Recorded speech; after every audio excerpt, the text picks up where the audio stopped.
Olá, seja bem-vindo ao Live Mundcast, um mergulho potente em reflexões e inspirações sobre questões socioambientais. Acompanhe o Live Mundcast pela sua plataforma de áudio preferida.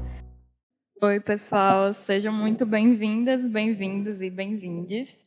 Eu espero que vocês tenham aproveitado o dia do Festival do Live Mundi, né, esse primeiro dia, e também que tenham gostado bastante do que presenciaram. E vamos agora começar o nosso diálogo, que se chama Mundos Criam Mundos.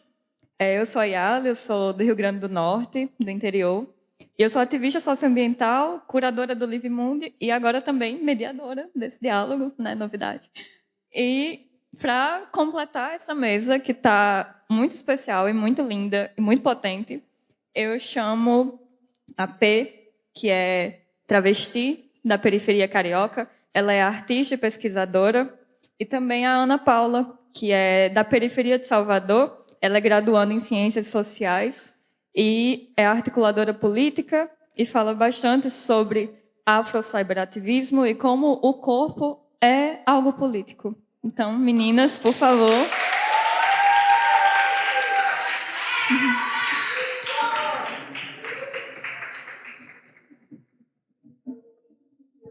Então, o nosso diálogo tem a intenção de expandir alguns horizontes e ele surge a partir de uma provocação que pode ser comum a todos nós, que é possível criar um novo mundo? É possível modificar o presente e criar algo que seja justo para todas as pessoas? E se for possível, como é que nós chegamos lá? Então, a gente espera conseguir, né, com esse diálogo, ver novos pensamentos, ver como novas visões, percepções podem estar juntos na edificação de um futuro que seja, sobretudo, possível, né? Que por meio da imaginação, por meio de novas narrativas mais inclusivas, isso pode acontecer. Então, eu quero começar chamando a P, né, para falar um pouquinho dela, né? A P é artista e pesquisadora, né? Então, ela, de certa forma, cria esses novos mundos por meio do trabalho dela.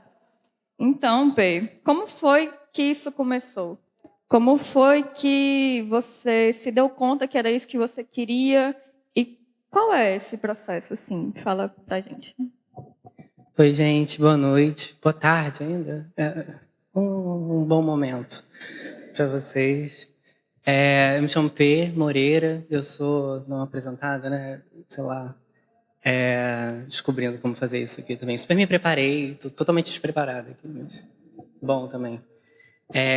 Eu sou formada em cinema, faço cinema, trabalho com cinema e trabalho com arte no geral e pesquisa. Assim, eu estou fazendo agora um mestrado na PUC-Rio, em literatura, cultura e contemporaneidade, um programa de letras lá. E aí acho que essas coisas têm alimentado, essas duas coisas, o fazer cinema, escrever poema, assim, que é uma coisa que faz muito parte da minha vida. E a pesquisa, a estada na academia, assim, são coisas que mexem com as coisas que eu vou falar aqui, talvez. Mas é isso, e ali sobre o começo, fiquei pensando, a gente trocou uma ideia, né, antes, sobre o que eles iam perguntar pra gente não ficar totalmente solto aqui. E aí fiquei pensando sobre o começo, assim, né? Sobre como marcar esse lugar e o que seria um começo. Se esse começo seria quando eu comecei a perceber as coisas que eu estava fazendo, se esse começo seria quando eu comecei a entender alguma coisa. E aí, não sei, fiquei pensando em entradas, assim, em vez de começos. Talvez o começo foi me deixando meio perdida se o começo se repete toda vez, se ele é um recomeço ou se ele é um começo novo. Enfim. E aí comecei a pensar no que era esse processo acho que nesse sentido de pensar em criar mundo, no que era esse processo de criar corpo, né? De criar o corpo que é nosso corpo e o corpo do mundo, assim, como que a gente contribui com esse processo. E aí comecei a pensar no seguinte, eu tenho uma disfunção na tireoide, que eu descobri com 14 anos, assim. E aí era um hipertireoidismo, que significa que a minha tireoide funcionava excessivamente, assim, ela produzia muitos hormônios, meu metabolismo era muito acelerado. E aí, se isso não for tratado, eu podia ter um problema cardíaco, eu podia ter um infarto com 15 anos, assim. E aí, quando eu descobri isso num quadro grave. Eu fiquei bem doente, bem fraco antes de conseguir, perdi muito peso, antes de conseguir descobrir o que estava rolando, assim. E aí comecei um certo tipo de tratamento para tentar equalizar ali aquele funcionamento dessa tireoide. E ela não dava conta disso continuar acontecendo, assim. Tipo, e aí, nesse processo, o endócrino que me tratava nessa hora falou: a gente vai precisar fazer um hipotireoidismo, que seria uma outra condição de disfunção da tireoide em que ela funciona menos que o normal, porque ela não funcionaria normalmente. Assim. E aí, nesse processo de fazer um hipotireoidismo, ela parou de funcionar, ela agora funciona muito pouco, assim, eu produzo pouco hormônio, mas essa produção pouca do hormônio da tireoide fazia com que o meu metabolismo ficasse muito lento, e que eu ficasse muito sonolenta, e que eu não funcionasse direito também, assim, do que era direito para mim, do que eu achava interessante. Como o meu corpo deveria funcionar, assim, um consenso entre eu e a medicina, entre mim e a medicina que me tratava, assim. E aí, então comecei a fazer uma reposição hormonal. E aí hoje, diariamente, todos os dias de manhã, antes, uns 30 minutos, pelo menos, antes das minhas refeições, das primeiras refeições do dia, eu tomo um comprimido de 125 microgramas de levotiroxina sódica. E aí esse processo é um processo de rasura do meu corpo. Esse processo de tomar esse hormônio. E aí eu acho que essa ideia de rasura vai me ajudar a pensar as outras coisas que eu vou falar depois, assim. E aí eu anotei umas paradas para me lembrar e para fazer um certo roteiro e não ficar aqui perdida, porque eu tenho esse problema. De falar excessivamente das coisas, eu acho que eu vou falar pouco, aí depois eu acho que eu vou falar muito. Enfim, então, só para eu me achar. Falando disso, para falar que a vida está acontecendo, assim. A vida está acontecendo, o poema está acontecendo, o funcionamento, a produção de hormônios pela minha tireoide está acontecendo. E todas essas coisas exigem uma certa resposta do meu corpo e de mim, assim, mas eu posso não prestar atenção nessa resposta, né? Assim, que o corpo automaticamente dá, ou eu posso começar a perceber que essas coisas estão acontecendo e que eu estou respondendo a elas e fazer alguma coisa a partir daí, assim, né? Tipo, transformar essa ação que acontece independente da minha vontade numa feitura, assim, num fazer alguma coisa. E aí fico pensando que o que faz essa diferença, assim, o que torna essa rasura, essa feitura, uma coisa que a gente faz, é essa atenção, assim, é essa percepção da coisa, essa possibilidade de perceber que a vida está acontecendo. E aí, deixa eu me localizar no que eu estava querendo dizer, porque eu já comecei a me perder. Fica à vontade. Mas aí é isso, assim, eu acho que era seguir nesse sentido de dizer que uma certa ideia de transformar o mundo, mas de transformar o nosso corpo e o nosso mundo, assim, tem a ver com essa percepção, assim, tem a ver com conseguir começar a olhar para as coisas com atenção, porque é esse olhar e essa percepção que me dá a possibilidade tanto de me alinhar com um certo movimento, quando ele me interessa, um movimento de vida, né, um movimento do mundo, quanto de dentar esse movimento, assim, quanto de transformar ele, quanto de transversar, de perturbar, de causar alguma coisa nessa parada, assim, que já está rolando. E aí essa parada pode ser mil coisas, né? Ela pode ser a situação do mundo, assim, que a gente sabe que não está muito bacana, mas pode ser a disfunção da tireoide no meu corpo. Assim. E aí, acho que esse era o fim da minha primeira pergunta sobre o começo. Mentira. Tinha uma coisa que era bacana de falar, era que eu fiquei pensando ontem, estava querendo muito preparar essa fala melhor, assim, escrever umas coisas, ler umas coisas. E aí mas eu precisava entregar uma transcrição, assim, que estava comigo já há um tempo, que era uma transcrição de uma conversa com a Tânia Pérez Bustos, que é uma antropóloga colombiana, que trabalha com bordado, com umas bordadeiras de Cartago, que é uma cidade lá na Colômbia. E eu não conhecia a Tânia, não conhecia o trabalho dela, mas aí nessa fala que eu estava transcrevendo na hora que eu devia estar preparando a minha fala para cá, ela falava sobre como, para ela aprender, para ela trabalhar com essas bordadeiras e com bordado, ela descobriu pelas bordadeiras que ela precisava fazer o bordado para aprender sobre o bordado. Ela não tinha como aprender sobre o bordado teoricamente, ela precisava trabalhar junto com aquelas mulheres ali. Tipo, ela precisava perceber que o bordado era feito, perceber que aquele movimento acontecia e se alinhar a ele de alguma maneira, assim. Tanto para continuar fazendo ele, quanto para transformar ele em alguma outra coisa que era uma coisa para ela. Assim. E aí fiquei com vontade de citar essa parada, assim, que estava ali presente na hora, tentando me alinhar a esse movimento, da coisa que estava acontecendo. Na hora que eu estava querendo preparar uma outra parada, mas estava ali essa história reverberando, assim, não sei. Então eu não respondi nada, né? Porque eu fico pensando sobre o começo, que eu não sei dizer se o meu começo acontece lá aos 14 anos, quando eu começo a fazer uma intervenção no meu corpo e que eu sei que eu estou fazendo, ou se acontece agora no mestrado, quando eu começo a nomear essa intervenção, assim, quando eu começo a chamar essa intervenção de rasura, uma rasura no corpo. Eu não sei qual é a diferença assim, entre aquele começo e esse começo. Não sei se são dois começos. Eu não sei se todo momento é um começo. Isso me parece a melhor resposta que a gente poderia ter, na verdade. E, Pê, você fala bastante sobre o corpo, não é? E, por vezes, no nosso próprio corpo, a gente percebe alguma coisa disfuncional, mas você pega essa parte do corpo e pode ressignificar. E você pode, a partir dessas descrições e dessas subjetividades e dessas rasuras, você pode criar e imaginar mundos impossíveis. Então, por meio de perspectivas, às vezes, não binárias também. Porque é sobre isso, né? Quando a gente tenta colocar as coisas numa caixinha de ou é isso ou não é, a gente acaba se perdendo. Isso é uma resposta ou isso não é uma resposta? Bom, aí a gente só vai saber no decorrer do trilho, não é? Pode ser e não ser, né? Ser e não ser é mais interessante do que é ou não é. Exatamente. Então, como é que você percebe a sua arte mesmo? Como você percebe essas suas rasuras? E, enfim, como essa construção desses novos mundos para você? Cara, eu acho que nesse sentido, assim, do que também tentando traduzir, né, a pergunta sempre, do que essa arte, do que fazer arte contribui, né, para esse processo de criação de mundo, de fazimento de um outro mundo, assim. Eu acho que, para mim, pelo menos, o poema, quando eu vou para ele, quando eu vou encontrar com ele, quando eu vou escrever ele, porque ele está passando,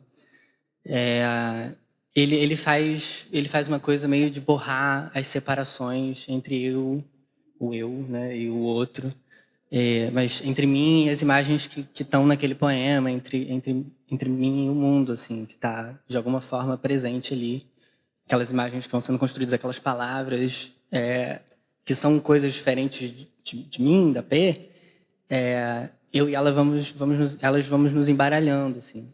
Eu acho que esse embaralhamento acontece muito rápido, porque a gente tem uma fixação, que é uma fixação que faz sentido, porque nós e as coisas somos coisas diferentes, assim, eu e o outro. Essa separação é importante, porque a gente precisa dela para conversar, para dialogar, para construir coisas juntos, assim, para haver um compartilhamento, um contato.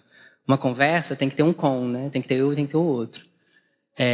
E essa separação está dada. A gente sabe que a gente é uma coisa e que as outras pessoas são outras coisas, que eu sou eu, e essa mesa é essa mesa, e a gente está aqui, ela lá e eu aqui. Mas eu acho que tem alguma coisa no poema, para mim, que cria uma confusão dessas coisas, assim, que me mostra que, em algum momento, apesar de eu ser eu e as coisas serem as coisas, eu e as coisas somos a mesma coisa. Eu acho que isso rola quando eu escrevo, assim. Ou quando eu escrevo esses poemas. Eu acho que esse embaralhamento é interessante, e não só eu e as coisas, mas eu e as outras pessoas, assim. Acho que esse embaralhamento é interessante porque esse caos está aí no mundo, né? Convivendo com essas separações. E a gente separa as coisas de uma certa maneira, né? A gente entende o que é mundo, a gente entende o que é gênero, a gente entende o que é raça, a gente entende como as coisas estão colocadas no mundo a partir dessas separações que a gente já produziu, assim, que a gente continua produzindo constantemente, porque, de novo, elas não estão dadas e fixas, elas estão se movendo e a gente vai correndo atrás das coisas e tentando refazer essas separações. E aí eu acho que quando a gente refaz, continua fazendo esse trabalho de refazer as separações sem se embaralhar com as outras coisas, tem sempre ali um conjunto de possibilidades de como refazer essa separação. Quando a gente fica pensando e falando de um novo mundo, de novos mundos, ou de coisas impossíveis, a gente está falando de coisas que não existem, coisas que a gente não sabe como elas são, porque elas ainda não aconteceram. E aí, quando a gente pensa numa nova coisa, essa coisa... E aí, isso é muito estranho de conceber, assim, porque como assim? Porque as coisas que são novas para a gente, elas deixam de ser novas no momento em que a gente conhece elas. Então, tipo, acabou, não é mais novo. E não é mais impossível, é possível. Esse novo mundo já não é mais novo. A gente já está precisando de um outro novo, assim. E eu acho que isso é um movimento muito do mundo, assim, né? As coisas estão em constante transformação nesse sentido, de que elas se transformam e continuam um pouco sempre carregando as coisas que elas já foram, assim, mas adicionando ali uma nova rasura nessa parada. E aí eu fico pensando que esse embaralhamento ele deixa ali os seus rastros, as suas lembranças, e a gente, quando se embaralha com o outro, quando se mistura, a gente volta a fazer a separação muito rapidamente, porque a gente precisa dela. A gente volta a fazer ela de uma outra maneira, assim, um novo é possível, assim, um novo emerge. E aí eu queria, nesse momento de falar dessas coisas, ir encaminhando muito sutilmente para ler um poema, mas eu não decorei ele, então isso não vai ser possível. Vou ter que pegar o papel e começar a ler essa parte aqui, e aí a gente faz de conta que foi super fluido e que todo mundo demorou a perceber onde começava o poema, onde estava o texto. E aí estava pensando que é evidente que eu e o mar, por exemplo, não somos a mesma coisa. Assim. Eu tenho plena consciência e entendimento de que eu sou eu e a água do mar é a água do mar. Mas existe um momento de mergulho ou de caixote em que isso se embaralha. Assim. Na hora que eu dou um mergulho no mar ou na hora que eu tomo um caixote, eu me confundo o que sou eu e o que é a água, porque aquilo ali é caótico, assim. Especialmente o caixote, que eu não espero, que é absolutamente imprevisível, assim, que eu não sei qual é a hora que eu vou conseguir tirar minha cabeça da água. E aí, sempre que eu estou perto da praia, e às vezes até quando eu não estou, eu vou ver o mar e volto, marcado pela água e pelas mãos da minha mãe. Eu volto para o mar, vou na água, a boca salgada, a língua forte, corto o mundo em pedaços mastigáveis. Vendo o mar, mastigo o mundo, lembrança na boca, sensação de saliva com sal ou caldo ou caixote. No mergulho no caixote, eu e o mar, por um breve instante, não somos eu e o mar. A gente é o caixote. E aí o que acontece quando eu escrevo esse poema é que, ou quando eu levo uma oferenda para o mar, assim, porque eu acho que, e aí é um outro lugar, assim, eu acho que não é só no poema, é óbvio que não é só no poema que a gente se embaralha com as coisas. Assim. Para mim é muito no exercício da minha espiritualidade que isso acontece também. Mas isso é numa conversa, isso é na hora que a gente topa numa mesinha o dedo do pé, assim, a gente se mistura com as coisas, é um momento de confusão e que a gente redesenha e delineia de novo assim, essa separação. Mas aí no momento em que eu escrevo esse poema ou que eu levo uma oferenda para o mar, assim, no exercício da minha poesia, da minha espiritualidade, esse caos se estabelece por alguns instantes. Existe esse momento em que eu não sei o que sou eu e o que é o mar. Mas eu refaço essa separação de novo muito rápido. E aí eu sei o que sou eu, o que é o mar, o que é a onda, o que é Iemanjá. Eu sei quais são essas diferenças muito rapidamente. Assim, essas são entidades diferentes. Mas agora elas são novas identidades, com novos desenhos, porque sobra um rastro desse contato e desse embaralhamento, dessa bagunça. Assim. Na hora que eu faço de novo essa separação, que eu rasuro a separação que existia antes, agora a coisa é uma outra coisa, porque fica a inscrição que esse caos possibilitou. Assim. E aí agora o impossível, os mundos novos e possíveis, ele é um outro impossível. Porque esse de agora já é o impossível de antes. Assim. E aí essas temporalidades vão se encontrando, eu acho, nesses lugares. Sei lá. Bom, muito obrigada, Pê, pelas suas respostas. E eu acho que você trouxe um ponto muito interessante, que é que a gente está sempre se misturando. Né? Talvez não seja possível falar de mim sem falar de outra coisa que me faz, sem falar de onde eu sou, do que eu gosto, de como eu me visto, de como eu falo. E a gente vai se estruturando na base desse caos, ou dessas rasuras, dessas adições de novas características, coisas, subjetividades. Então, eu percebo que uma maneira muito boa, e que eu acho que a Ana vai poder complementar, de organizar esse caos interior e também entre as pessoas é por meio da política. E a Ana traz isso bastante no canal dela, no Corpo Político, falando sobre bem-estar, sobre a importância de narrativas mais afrocentradas. Então, eu queria saber, Ana, como é para você... Oh, o sorriso dela já, toda feliz. Como é que você percebe esse seu trabalho? Como é que você se vê, né, como uma agente de divulgação, né, uma divulgação política muito importante? E por que você faz o que você faz? Oi, gente, boa noite. Eu sou Ana Paula Rosário, eu sou de Salvador, Bahia, sou natural de Itabuna, sul da Bahia. Sou graduanda em Ciências Sociais, sou cyberativista, sou articuladora política, sou empreendedora, sou várias coisas, porque a sobrevivência vai exigindo da gente também que a gente esteja em vários espaços. E antes de começar a minha fala, eu queria perguntar a vocês aqui, quem gosta de política? Quem gosta de debater política? A galera que gosta. Isso é bom. O canal Corpo Político é um projeto que nasce em 2018. Né? Eu faço ciências sociais. Antes de fazer ciências sociais, eu moro na Mata Escura, que é uma comunidade de Salvador, e eu já fazia parte de grupos políticos nessa comunidade. Né? E, a partir dessas organizações de juventude, a gente fazia encontros de jovens, ali Mata Escura, Tancredo Neves, Sussuarana, que são bairros periféricos. E esses encontros de jovens foram me alertando, né, para a importância da discussão de políticas públicas. Então, a gente fazia monitoramento de políticas públicas através do monitoramento jovem em políticas públicas MJPOP, né, da Visão Mundial, que foi um projeto que se desenvolveu em várias comunidades, né, de todo o Brasil. E aí eu me bati com o movimento de mulheres negras da Bahia, né, esse espaço que me formou e me forma. Eu tenho uma atuação de 8 anos no movimento de mulheres negras, então eu pude construir momentos históricos com essas mulheres, inclusive a Marcha Nacional de Mulheres Negras de 2015, né, que foi esse lugar que a gente colocou mais de 100 mil mulheres negras em Brasília.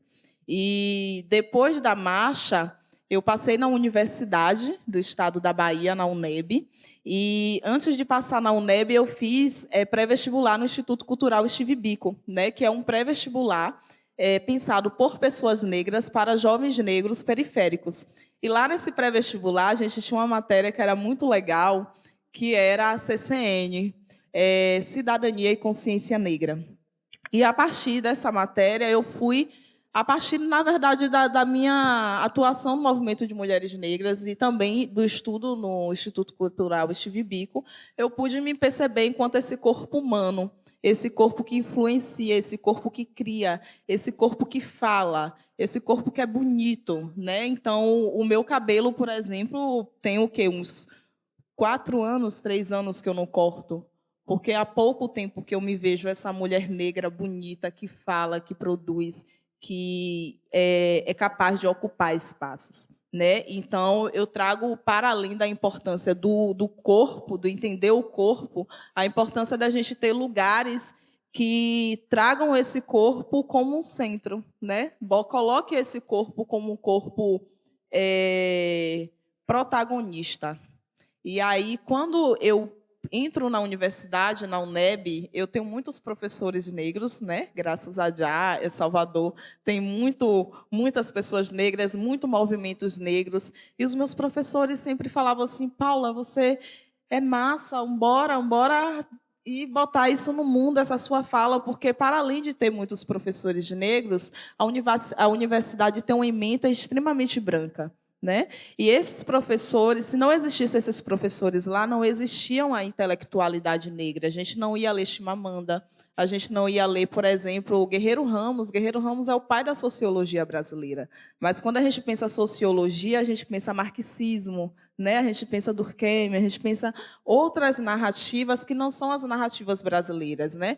E aí, quando eu conheço Abdias do Nascimento, quando eu conheço Lélia Gonzalez, Feli Carneiro, Valdeci Nascimento, né? Yane Mendes, Gil e Floras, que são jovens que estão aqui comigo, vivas em carne, mas que faz uma diferença imensa nas nossas periferias. E aí, quando a gente entra na periferia para discutir política, para falar de política, parece algo impossível, né?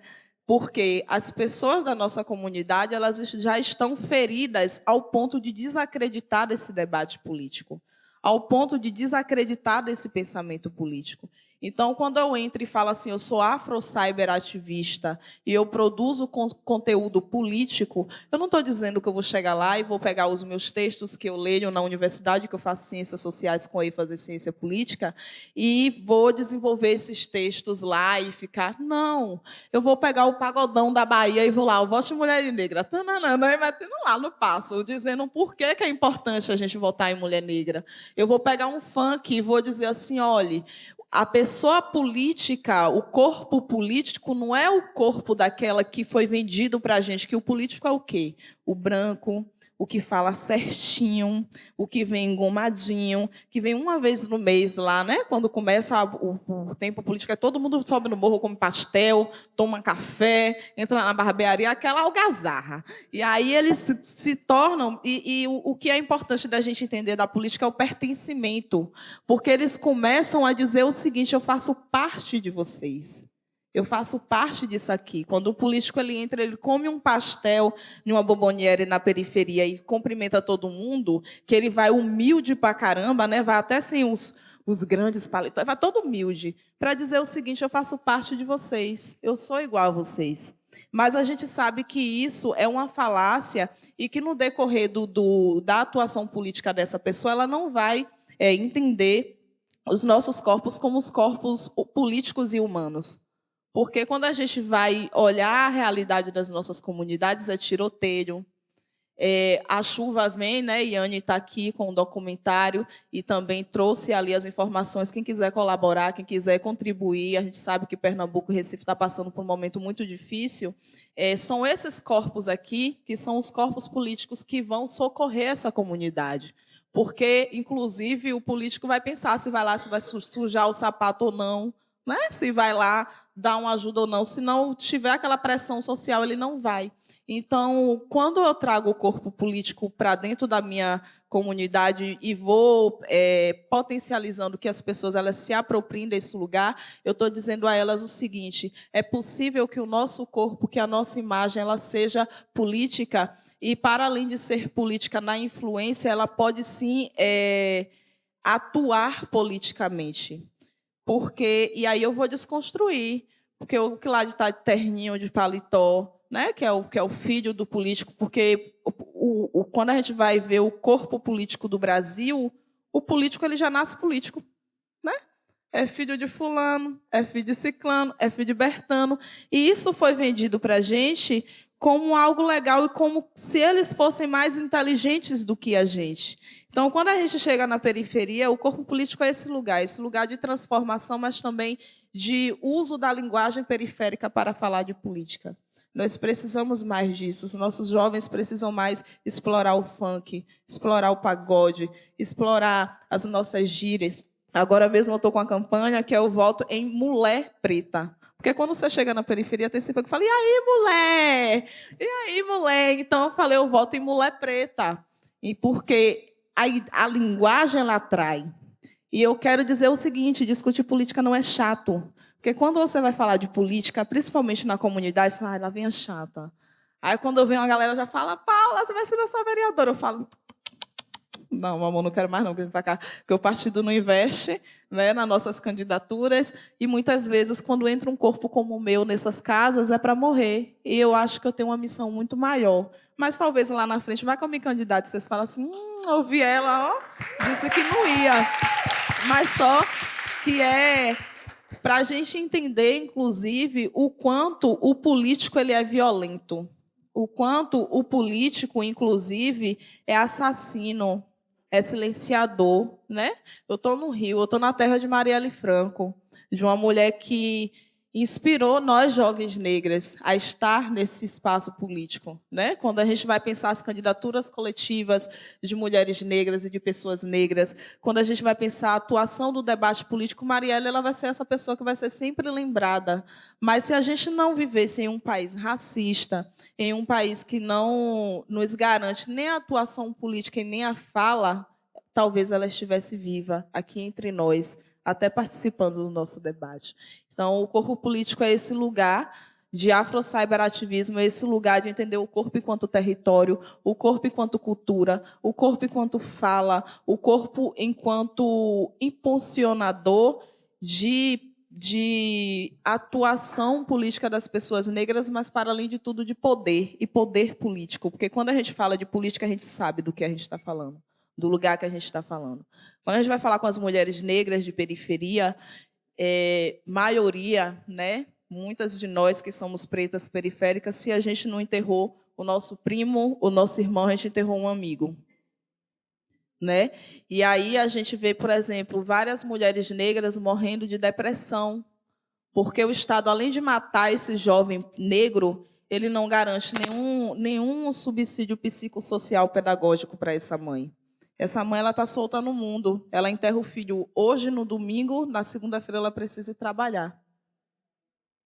Ela enterra o filho hoje, no sábado, na segunda-feira ela precisa estar forte no trabalho dela. Então, isso é político, é a morte, né? Nós vivemos em um país que é aquela política da morte, que quando não te mata na bala, te mata vivo. Porque te coloca em um ônibus extremamente entupido, o dia todo, e de noite você precisa ter garra, força, nem que seja na força do ódio, para entrar na sala de aula para poder ter o seu diploma. Porque, para a sua família, o que muda a sua vida é aquilo ali, aquele espaço acadêmico. E aí depois você forma, você vai para o mercado do trabalho e você entende que você precisa ter um espaço extremamente existente, que existe conectado com a força da sua existência preta, com a força da sua existência periférica, porque senão você não trabalha, você vai para o telemarketing.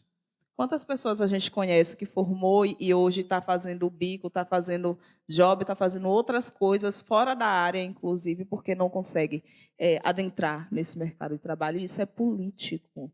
E a gente precisa afirmar isso. Né? Eu tenho vários colegas que têm medo de produzir conteúdo, que falam assim: ai, Paulo, eu escrevo errado. Eu falo, leia Lélia Gonzalez, viu? Vai ler nossa galera. Porque o certo é branco. E, inclusive, é um branco que nega, e nega conhecimento. É um branco que rouba a nossa educação ao máximo, que, inclusive, impede a gente de acessar. É um branco que vai o tempo todo submeter a gente a uma ideia de história escravocrata, porque vai olhar para a gente e vai mostrar a história para a gente de um lugar de escravização de pessoas, e não de reis e rainhas, e não de um povo que existiu muito antes de Cristo e que estava ali, na filosofia africana, inclusive, que influencia muitos dos nossos espaços de vida hoje, que a gente nega isso. Né? O que é a medicina se não fosse a existência africana? Então, se apropriar desse espaço de filosofia africana, de política negra, é que compõe esse corpo político, compõe esse debate do canal Corpo Político e que influencia outros jovens a estar nesse lugar. Porque nós não podemos mais não escrever um texto porque a vírgula não está no lugar certo, porque o ponto não está no lugar certo, porque fulano vai achar que está errado. Não, a nossa linguagem é uma linguagem que vai influenciar os nossos, de inclusive dizer assim: olha, hoje eu estou escrevendo errado, mas amanhã eu vou escrever, meu amor, melhor do que muita gente, inclusive 5 não sei quantas línguas aí. Porque nós precisamos disso, sabe?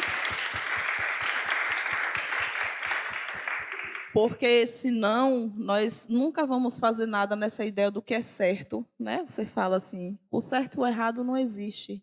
Nós somos o certo. Nosso corpo preto periférico é o certo. E nós somos o certo para comunicar para os nossos. E é isso. Esse é o meu objetivo quando eu penso o canal Corpo Político.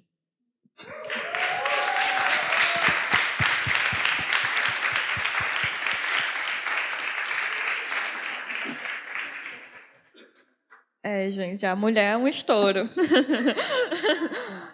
E, assim, é difícil sintetizar e escolher alguma coisa que a Ana trouxe para que eu possa comentar, né? E tocar como o ponto mais importante. Mas tudo que ela falou é tão significativo que, se fosse para pegar e falar, assim, resumidamente, né, sobre o que ela trouxe, seria que nós não podemos, de forma alguma, nos posicionarmos e tentar modificar nossas realidades se nós não nos percebemos, se nós não entendemos a importância que é entender o nosso contexto, de onde nós viemos, o que nós sofremos e por que nós lidamos com isso. E é muito importante, né, a gente ter essa consciência, a gente estar em contato com pessoas que trazem essa consciência para a gente, que trazem esse repertório histórico-cultural que esteja além dos muros de uma academia. Porque a academia é importante, sim, mas a academia continua sendo excludente. E a gente não pode se limitar a uma teoria que vem somente da Europa, que diz que, tá, faz isso aqui e vai dar certo. Porque nós somos completamente diferentes. É diferente. A gente está aqui no Rio de Janeiro. É completamente diferente para mim, que sou do Nordeste, estar aqui, enquanto vem uma pessoa de São Paulo. É muito diferente. São vivências completamente diferentes. Então, é muito importante a gente ter essa consciência de quem nós somos, de onde nós viemos, né, do espaço que nós ocupamos e também dos espaços que nós não queremos ocupar. Porque tem coisas que valem a pena, sim, nós devemos levar representatividade, mas tem outras que não, que até nos colocam em risco e que a gente tem muito mais a mostrar e são ambientes bem mais enriquecedores, como o canal da Ana. Então, Ana, você também traz essa consciência corporal, né, por meio da sua marca, né, a marca Corpo Político Shop. Então, como foi que você teve essa ideia, né? Como que veio à sua cabeça criar essa marca e, enfim, jogar isso no mundo? Então, eu sou cyberativista, sou ativista, sou articuladora política, isso parece ser meio chato, né? Então, eu não sou chata. E eu também não sou feia, eu sou linda. Então,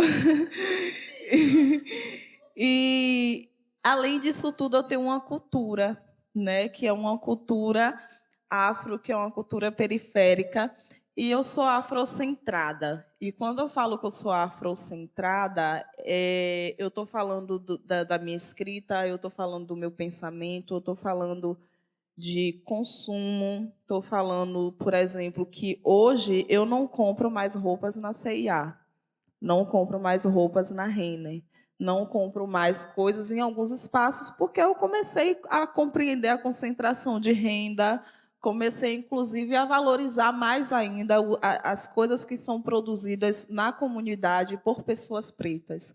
Mas a Corpo Político Shopping é esse lugar de centralizar o corpo político ao político, porque eu entendo que o corpo político, o meu canal, é o espaço que, inclusive, o meu slogan é Corpo Político, transformando olhares, hackeando mentes. É esse espaço que eu vou hackear mentes.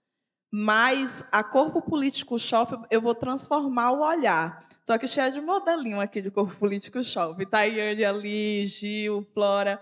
As meninas estão com os colazinhos, né, que traz uma anque. A anque é um símbolo africano, né, da vida, da imortalidade. Então, não são em todos os lugares que você encontra isso aqui, né?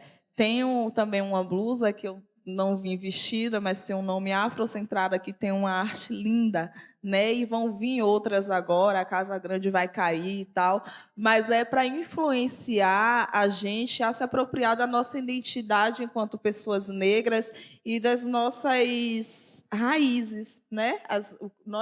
Eu sou uma mulher preta de candomblé, né? E as miçangas para a gente tem um significado muito importante, não é só uma cor, né? Cada cor ela traz a representação de um orixá, ela traz a representação de uma ancestralidade, mas para além disso, se a gente for olhar, né, a história, as mulheres negras com as joias de crioula, com as joias afros. O búzio, por exemplo, para a gente significa riqueza. Quem traz búzio no pescoço traz riqueza.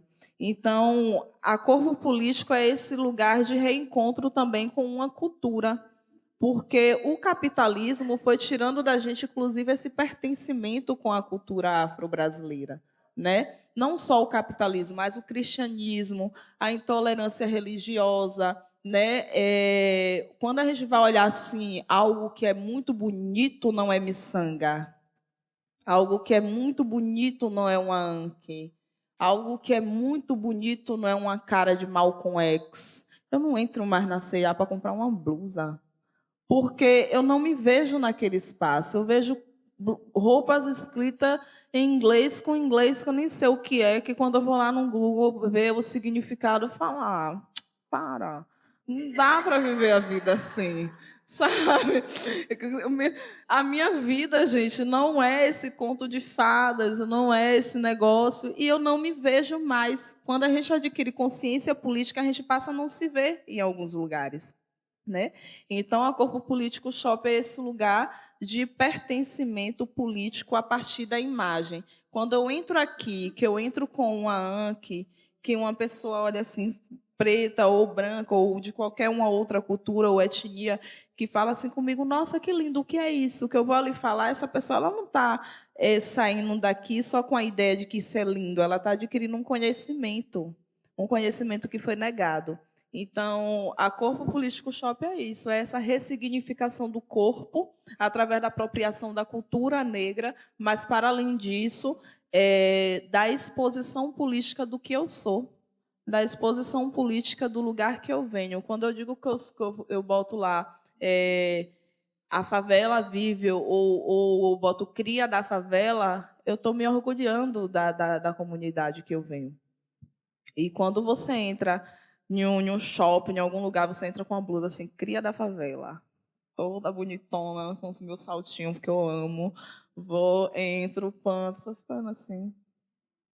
Qual a necessidade de falar que é da favela? Meu amor, vou botar aqui uma blusa em inglês, que eu não sei nem o que significa.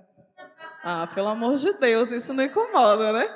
Então, eu boto mesmo, que eu sou cria da minha comunidade, que eu gosto muito disso. Eu faço parte de um coletivo em Mata Escura, que é o Crias da Mata. Mata Escura foi um quilombo, foi uma mata, né, que fazia parte ali do quilombo do Cabula. Inclusive, o terreiro do Bate-Folha, que é um terreiro histórico para a história da Bahia, é em Mata Escura. E a gente não se apropria disso, né? De como os nossos terreiros de candomblé acolheu os nossos povos negros e povos fugitivos, tanto brancos como indígenas, né? Desse sistema, e que manteve essa cultura viva, mas manteve essas pessoas vivas, alimentadas dentro de um coletivo. Então, quilombo é coletivo, quilombo é periferia, quilombo é qualquer lugar onde as pessoas comecem a pensar a igualdade, a coletividade. Então, de verdade, o corpo político é isso, é esse lugar de reforçar o nosso pertencimento. Por exemplo, eu estudo ciências sociais. Eu tenho um problema lá na UNEB, porque o curso de ciências sociais é um curso muito marxista, né? É um curso que acredita muito nessa ideia da revolução socialista, comunista, nananana. E aí, quando você entra, você fala assim, não, eu sou afrocentrada, eu penso por uma perspectiva afro. Mas você já leu os 500 livros que Marx escreveu? Falar, eu não. Não, meu amor, não li, mas vou te dizer, a escola que eu cresci ouvindo Racionais me formou politicamente. Mas Racionais que Marx? Problema de Marx. Entendeu?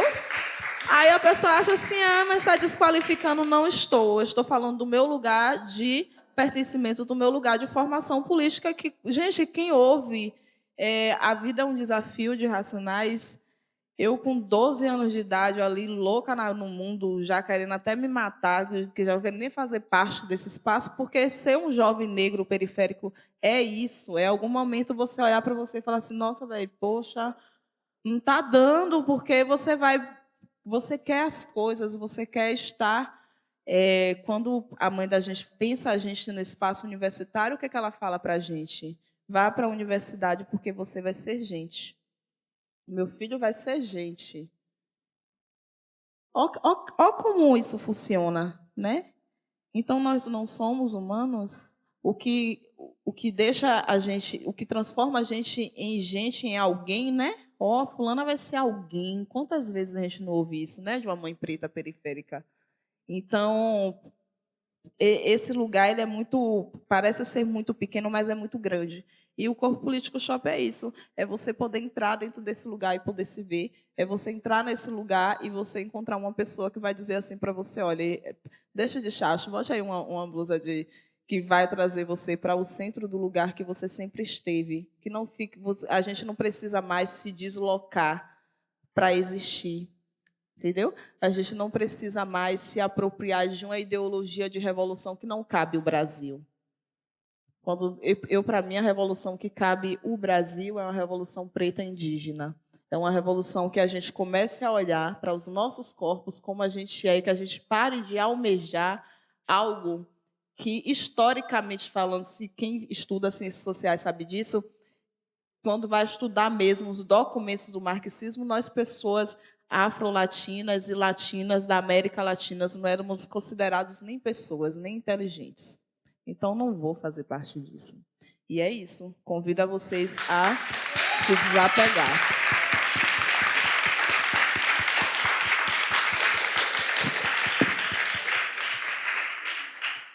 Agora a gente tem que esperar os mimos, né, da marca, né, boneca? Então, Ana, eu fico até meio sem palavras assim para completar essa conversa, porque tudo que você traz é muito importante, né, para tantas pessoas. Para você aqui está representando um grupo tão grande que eu acho que nem você tem a dimensão, né, disso.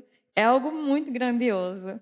E eu tenho certeza que todas as pessoas que estão aqui estão percebendo isso.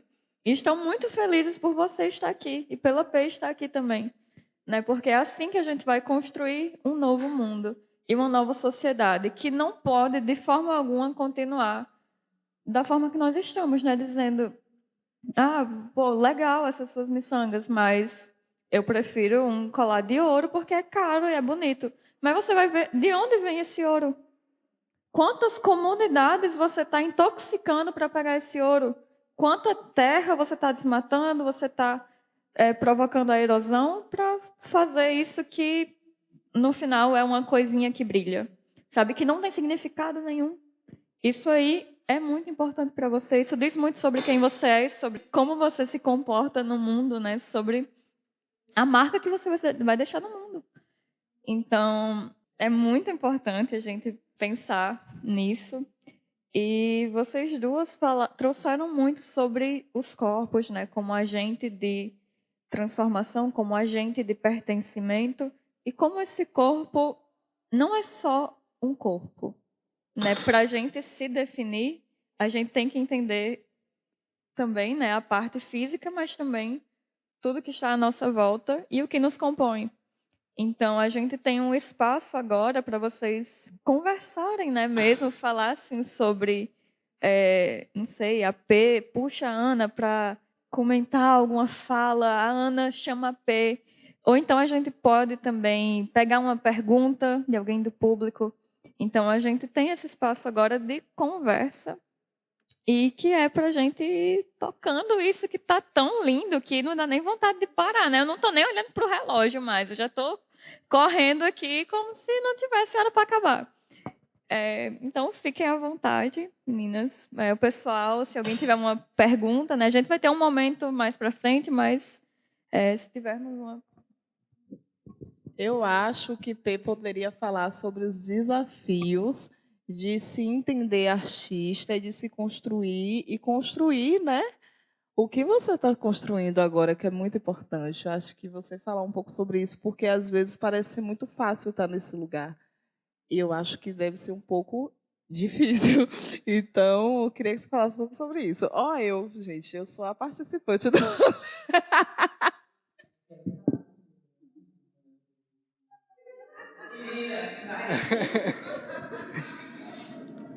Não sei, acho que não sei, acho que a gente tem uma também ideia de que artista é uma coisa muito importante, né? Assim, ou muito importante fora do que é o trabalho que a gente faz na vida, assim. Tipo, arte é uma coisa beça, né? Então, tipo, sei lá, acho que essa coisa mesmo do bordado que tá lá na Tânia fazendo, ou a construção das miçangas e do colar, sabe? Tipo, não sei, fico pensando que não tem nada muito especial em ser artista, não, assim, tipo, em fazer. Até porque as coisas são muito, sei lá, apesar de algumas coisas irem para o mundo, assim, de tentar criar diálogo com algumas coisas que eu produzo, assim, eu faço com cinema, principalmente, acho que o poema fica muito em casa, assim, muito guardado, muito em ocasiões específicas que ele vai ser compartilhado de alguma maneira, ele é muito para mim, assim, é muito a minha essa minha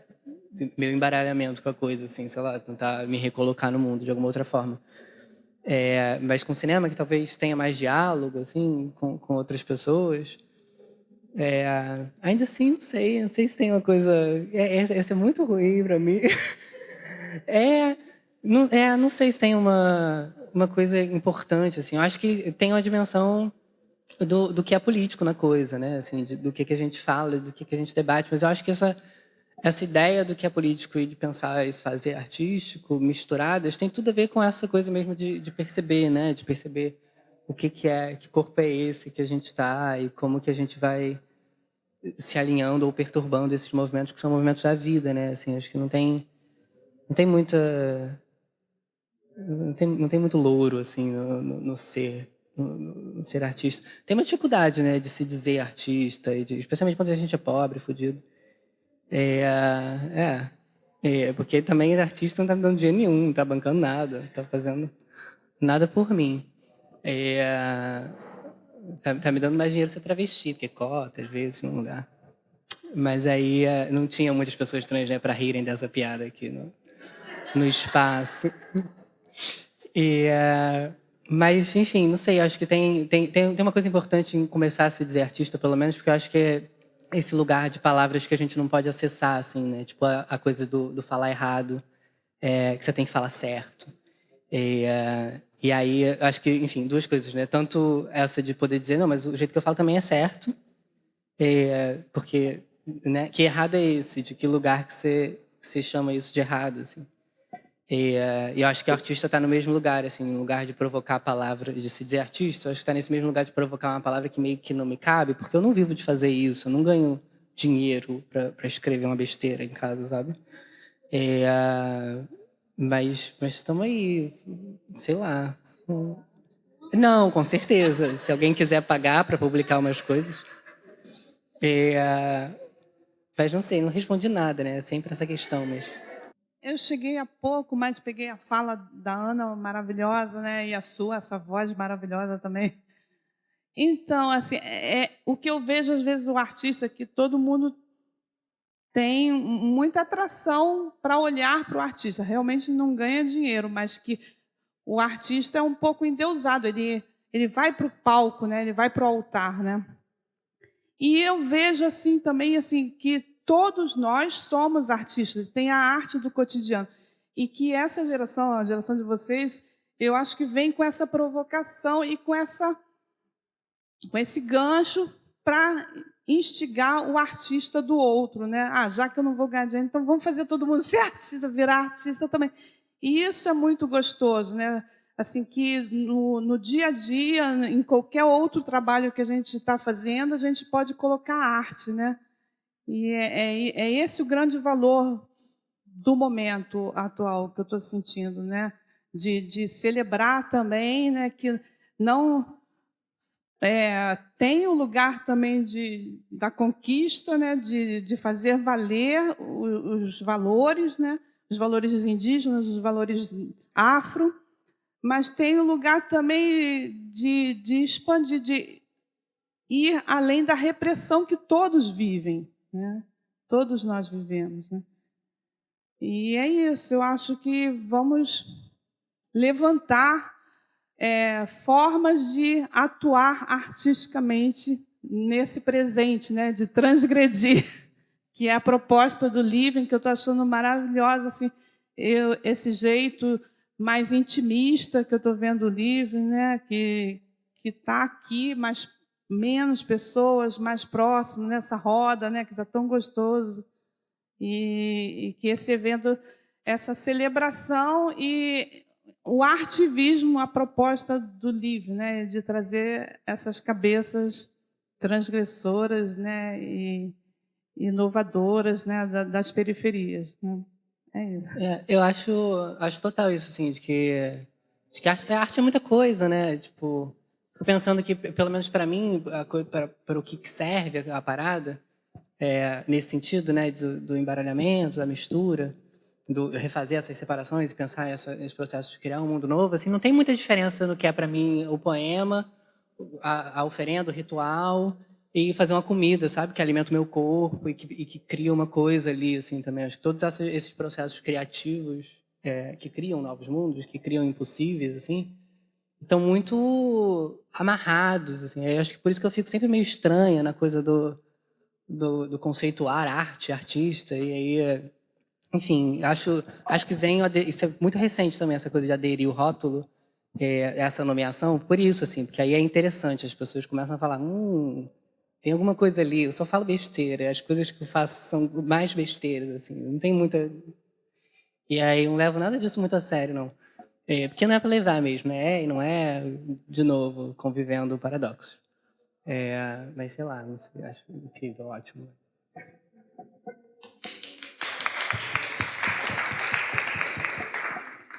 Tá bom. A gente tem 2 perguntinhas aqui que a gente adoraria que vocês respondessem individualmente. Então, a gente pode começar pela Ana, né? Então, vocês falam de uma maneira muito semelhante, realmente, sobre as suas construções políticas e artísticas. Eu entendo muito a consciência do corpo como necessária para a construção desses novos mundos, tanto o corpo físico quanto o corpo como elemento social.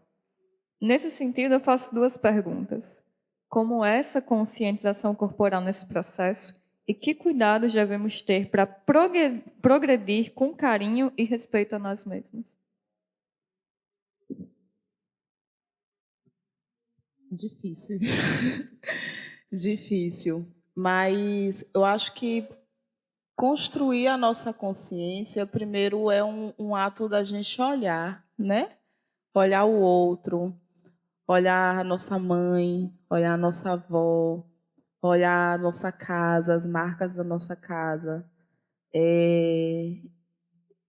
Eu tenho uma tatuagem aqui que é uma lâmpada, né? Que é uma lâmpada daquela bem antiga. Porque pequenininha lá em casa, os fios sempre foram escapados, que fala? E aquela lâmpada, aí eu ficava sempre olhando aquela lâmpada. E hoje eu tenho uma lâmpada, porque eu acho que eu pensava muitas coisas quando eu olhava para aquela lâmpada. Então, trabalhar a consciência é trabalhar o seu pertencimento. Né? Quantas vezes a gente não quer levar um amiguinho em casa porque a nossa casa não é tão legal, né? Quantas vezes a gente não quer levar um colega de faculdade porque, sei lá, a pessoa pode não se sentir confortável. A pessoa chega na minha casa e fala, ó, pode chegando aí, viu? Se aconchega, é humilde, mas é isso aí que tem para hoje, é minha casa, eu amo. E aí a galera fica assim, às vezes minhas colegas falam assim, poxa, como é que você se sente tão feliz, né, estando nesse lugar que nós estamos? E eu falo, gente, se eu não me sentir feliz com essas pequenas coisas, mas que faz parte da gente, eu gosto sempre de olhar a favela de noite, né? Quando acende todas as luzes, assim, você fica olhando assim, eu falo, nossa, que bonito, né? Por mais que a gente saiba que tem muita desigualdade social, que tem muita negação de direito, que tem muita coisa ali que não deveria estar acontecendo, mas tem muita beleza também, né? Eu sou bonita, a Flora é bonita, a minha sobrinha é linda. Eu olho para ela e falo, você é linda, minha tia. Ela, não quanto você. Eu falo, você é linda. Porque ela não se sente bonita. E há muito tempo também eu não me senti. Quando eu olho para o meu corpo, eu postei uma foto esses dias de biquíni que eu falei assim, até as estrias do meu corpo é arte. Aí as meninas falam assim, gente, você é doida. Mas eu falo assim, oxe, olha aqui que eu tenho uma tatuagem enorme aqui. Eu falo, olha minha tatuagem, olha minhas estrias, como tudo se contempla. Olha que lindo. Porque... E eu realmente... Gente, eu me acho muito. E eu realmente acho isso. Mas isso demorou muito tempo, porque quando a gente vai pensar em beleza, o que é esse corpo bonito, né? Aquele corpo extremamente magro, é aquele corpo que o povo entra no Photoshop, bota um bocado de Photoshop no corpo e vem vender pra gente dizendo que é real. Quando a gente vê, tem certos artistas que quando a gente vê Mas é sério, assim, eu estou dizendo um artista vendido pelo capitalismo, que quando a gente encontra, você fala, poxa, é fulana, porque é tanto Photoshop, é tanta coisa que coloca ali. E quando você vê a pessoa, você até se assusta, porque é uma beleza ilusória, é uma beleza adoecedora, é uma beleza que mata. Quantas mulheres a gente não vê morrer porque fez procedimentos estéticos? Quantas mulheres a gente não vê deformar o corpo? E, inclusive, as mulheres sofrem uma pressão social muito maior, né? Esse envelhecimento parece que não pode acontecer. Você não pode ser velha. Você tem que estar nova o tempo todo. Bota botox aqui, bota não sei o que ali, bota... E você tem que estar nova o tempo todo. Então, quando a gente fala de filosofia africana, de comunidade, por exemplo, antigamente, manhã, a gente passava pela tia, e aí não, que ela não é sua parceira. Respeite os mais velhos. A gente tem um respeito pelo mais velho. Inclusive, o mais velho, para a gente, é adquirir conhecimento, né? Adquirir experiência. É aquela pessoa que você quer sentar, você quer ouvir, você quer aprender. Mas o capitalismo ele vai tirando isso da gente, vai dizendo assim, não, você não pode ser velho. Está novo o tempo todo.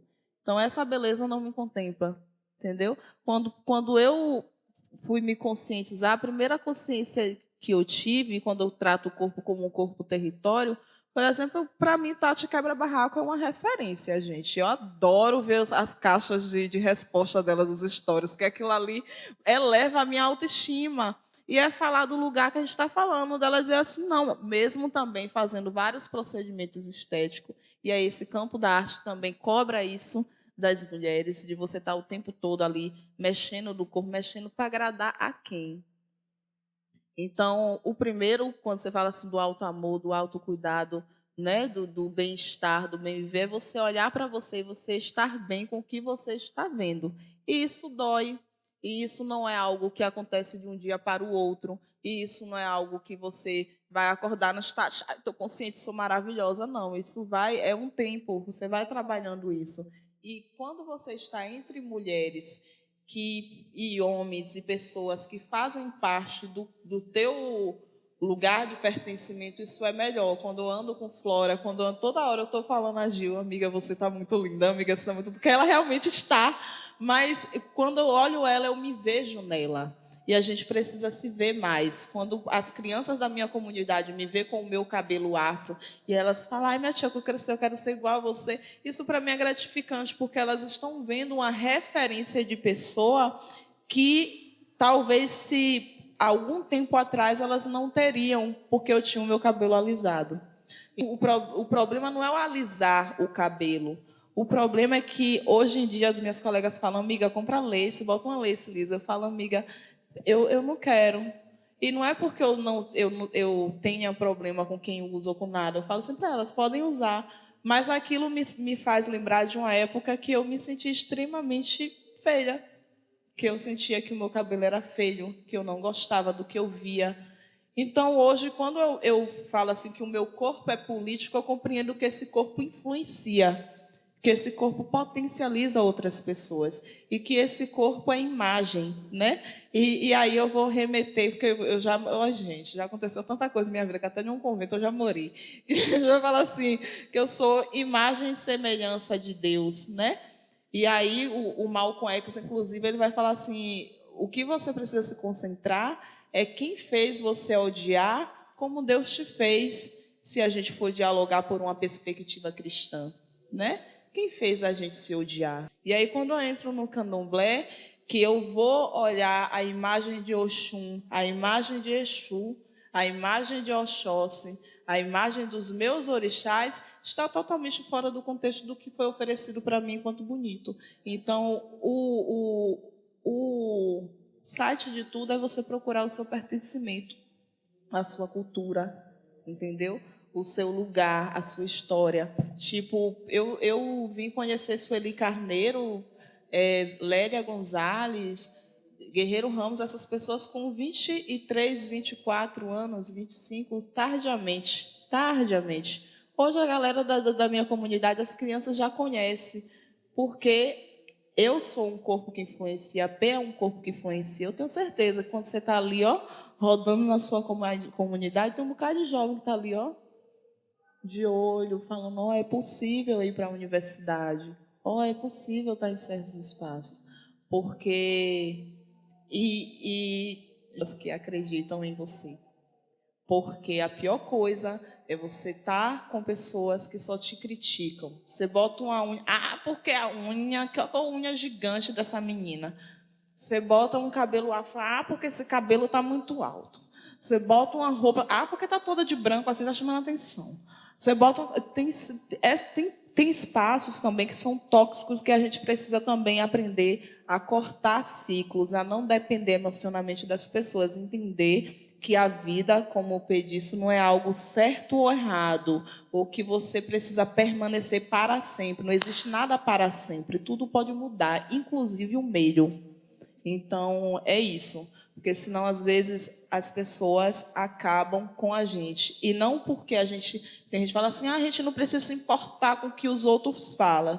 Mas eu tenho certeza que quando chega em casa e você olha para você no espelho e fala, poxa, será que essa unha mesmo está muito exagerada? Será que... Sabe?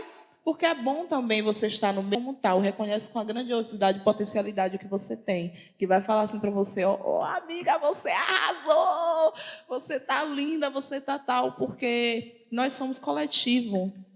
Eu venho de uma comunidade que é negra, que é periférica, que é coletiva. A periferia é coletivo, né? Quando você cresce ali, sua mãe pode trabalhar o dia todo, mas quando sua mãe chega, ela sabe de tudo que você fez. Você pode não saber quem foi que contou, mas ela sabe, entendeu? Então, você pode estar ali, daqui a pouco não tem uma farinha, não, vai ali na casa de fulana, pede lá um pouquinho de farinha, depois eu passo lá para dar. E aí vai, por aí vai. Então, a coletividade faz parte da gente, mas essa coletividade ela não precisa ser tóxica. E se você está em locais tóxicos, com certeza, o seu pertencimento, a sua consciência vai demorar de se desenvolver. Várias outras questões, elas vão demorar, porque o meio influencia, né? Quantas vezes a gente não já ouviu isso? Quem anda com porcos, faleros come. Isso também serve para as relações e formação social de quem a gente é. É isso, vai me cortando, horrores. Eu acho, nessa ideia de como que a gente se percebe, né? A gente se percebe se percebendo, né? Fazendo a pergunta de novo, se eu estou ou não olhando para mim. Enfim, acho que a resposta da pergunta está em continuar se perguntando. O que está rolando, assim, né? E aí, tem uma coisa que você falou, que eu acho que é importante nesse... Tem tudo que você falou é importante, mas tem uma coisa que eu queria pegar e andar com ela, nesse sentido de responder sobre cuidado, né? Sobre como que a gente se cuida nesse processo, nesse movimento, assim, de se perceber, de fazer coisas no mundo, assim, de fazer essas alterações, essas transformações no nosso corpo, no corpo do mundo, nos corpos do mundo. Que era sobre como, quando a gente começa a perceber as coisas e perceber que, não, talvez eu seja bonita, dói, né? Tem uma dor envolvida no processo. E aí tem dor envolvida em todos os processos, né? Tipo, porque o sofrimento e a dor faz parte... Tem a dose de sofrimento, de violência, de dor, que é cruel, e a gente entende que o nosso imaginário, assim, permite violências muito bizarras que a gente vai cometendo uns com os outros e com o mundo, assim, né? Mas tem uma dose de sofrimento que faz parte da vida, né? Assim, tem dia que a gente está mal, tem dia que é um dia de baixa, que as coisas não evoluem da mesma maneira, e está tudo bem, E as coisas morrem, né? E a morte é violenta, mesmo quando ela é natural para a gente, né? É sofrida, é dolorosa, assim. E a morte são várias coisas, né? A morte é quando as coisas acabam também, né? A morte não é só a morte do corpo, né? E aí eu acho que tem acho que olhar para a dor de uma outra maneira é importante para começar a pensar outras formas de cuidado, assim, ou de como se cuidar nesse processo, de estar se percebendo e percebendo as suas possibilidades de fazer o mundo, assim. Porque a nossa relação com a dor é muito adoentada, né? A nossa relação com o sofrimento é essa relação de que a gente não pode sofrer. E aí a gente fica também buscando chegar num lugar de com um certo ideal de beleza possível, que não é alcançável, assim. E é o tipo de coisa que não é alcançável e que é impossível, mas não é interessante, né? Porque tem uns impossíveis que são bacanas de a gente perseguir, assim, de descobrir essas impossibilidades. Mas tem uns outros que são uma bosta, né? Que não estão dando certo, assim, que já estão causando.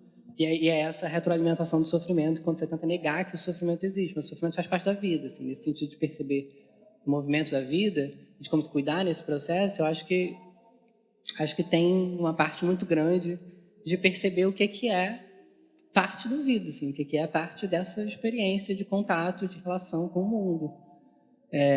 E as coisas que a gente entende como negativas, as coisas que a gente entende como erradas, elas fazem parte da vida.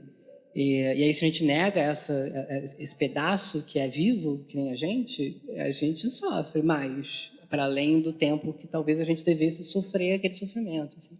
Então, acho que esse cuidado tem muito a ver com como a gente se relaciona com essas coisas que a gente entende como negativas, assim, nesse processo de perceber o que está acontecendo. Acho que tem sempre uma importância ali de estar se questionando por que eu acho que isso é negativo, assim. Por que eu acho que isso é ruim? Por que o ruim é ruim?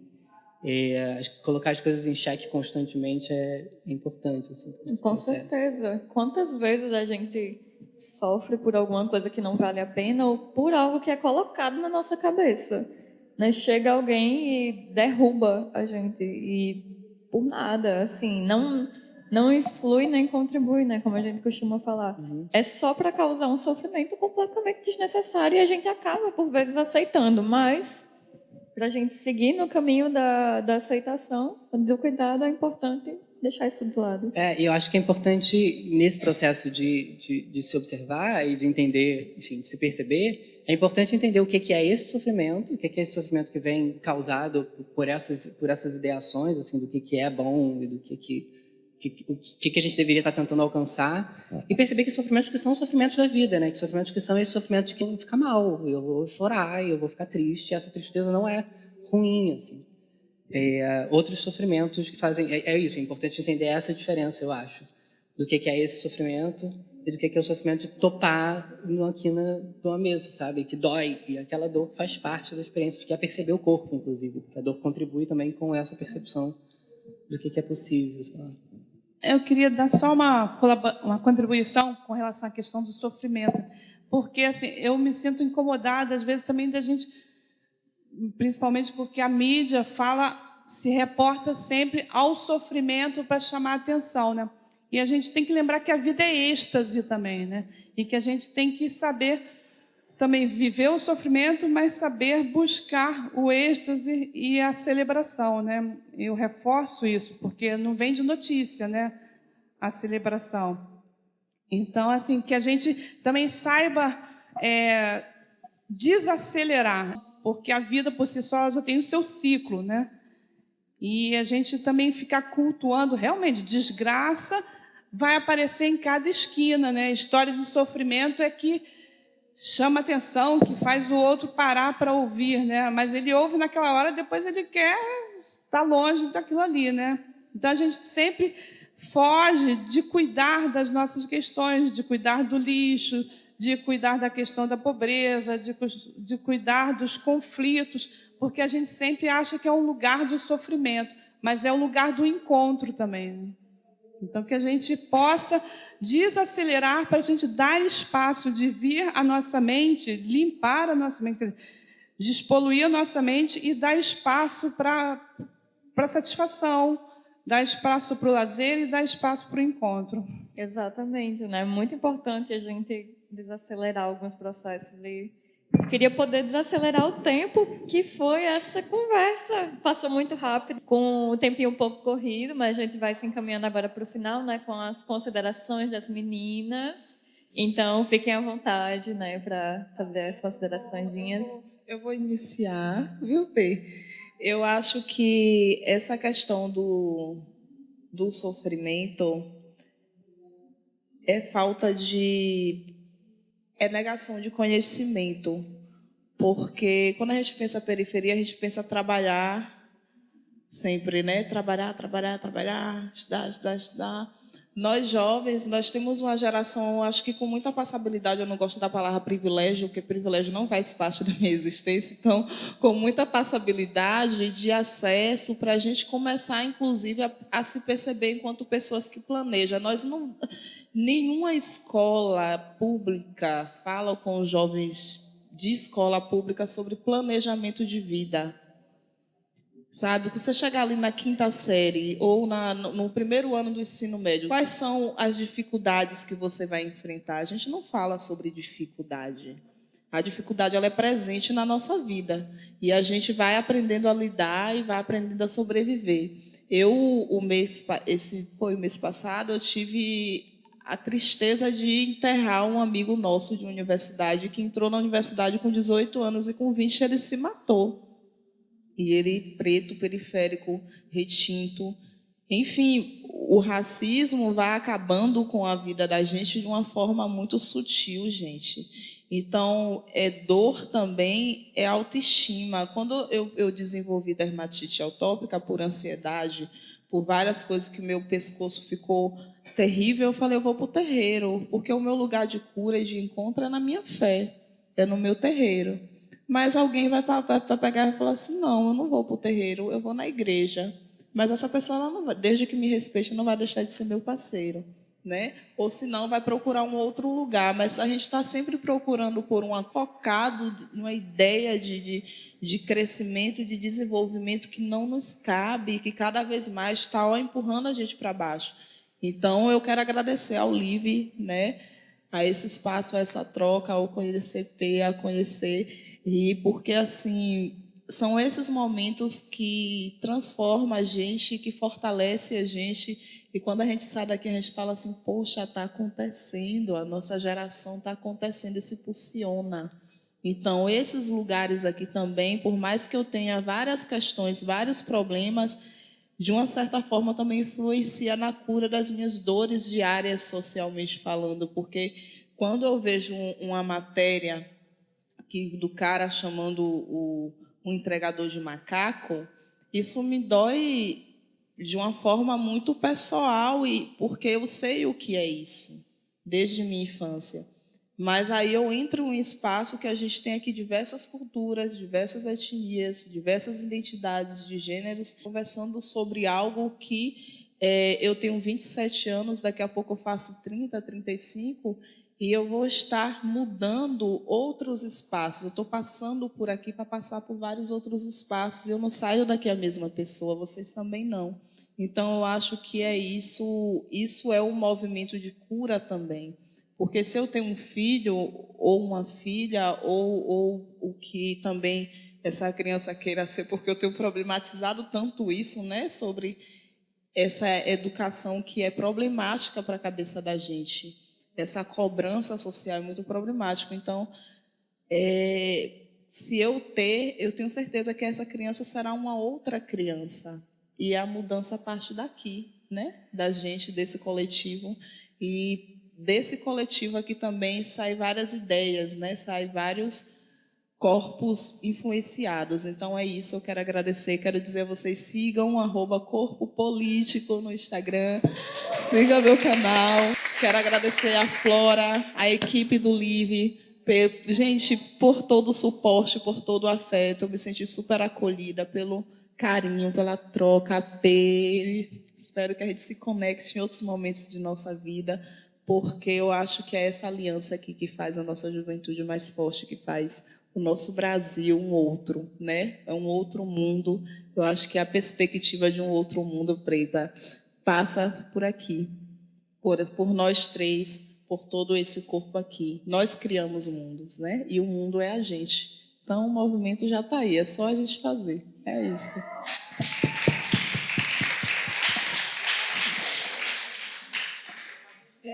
Tudo que a Ana Paula falou. É isso, obrigada. Encerra. Acabou, foi. Mas isso, né? Eu repeti exatamente a mesma coisa. Exatamente a mesma coisa. Mas repeti a mesma coisa de que a gente se cura e a gente se cuida junto, né? A gente faz esse mundo junto e aí é isso. que parte desse processo todo é esse, assim, de se perceber. A gente está falando muito sobre se perceber em relação com o outro, né? Se perceber em relação com o mundo, nessa relação que se contamina constantemente, assim. Acho que é isso. Obrigada também, gente, pelo convite, obrigada pelo espaço, obrigada por vocês que estão aqui ouvindo a gente falar bobeira tanto bem.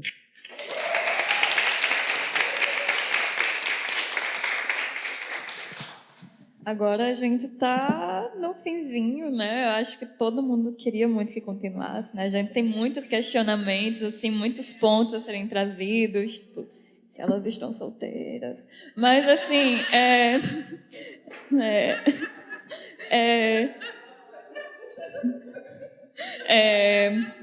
mas a gente vai encerrando e eu acho que eu encerro esse diálogo, né, falando que é muito importante que a gente, no fundo das nossas cabeças, né, que a gente transforme isso na nossa realidade. Porque não basta só a gente escutar, a gente tem que compreender o que foi dito e colocar isso em prática. Então, as meninas trouxeram muitas coisas que têm a ver com descolonização, com descatequização, que são palavras que parecem muito difíceis, mas a partir do momento que você rejeita a visão do outro sobre você mesmo, você rejeita as críticas que te fazem porque você não supre expectativas que vêm de outros lugares, de outras culturas, e que isso só serve para te oprimir, para te jogar para baixo, então não vale a pena, sabe? Então a gente tem sempre que buscar esse espaço seguro. E principalmente para as pessoas que são semelhantes a nós, a gente tem que garantir que elas se sintam seguras e continuem vivas e existindo e buscando novos mundos que parecem possíveis, né? A gente não pode mais falar impossível, porque a gente está construindo aqui nesse espaço. É isso, muito obrigada ao Liv por ter dado essa oportunidade a gente. Obrigada a quem assistiu e é isso.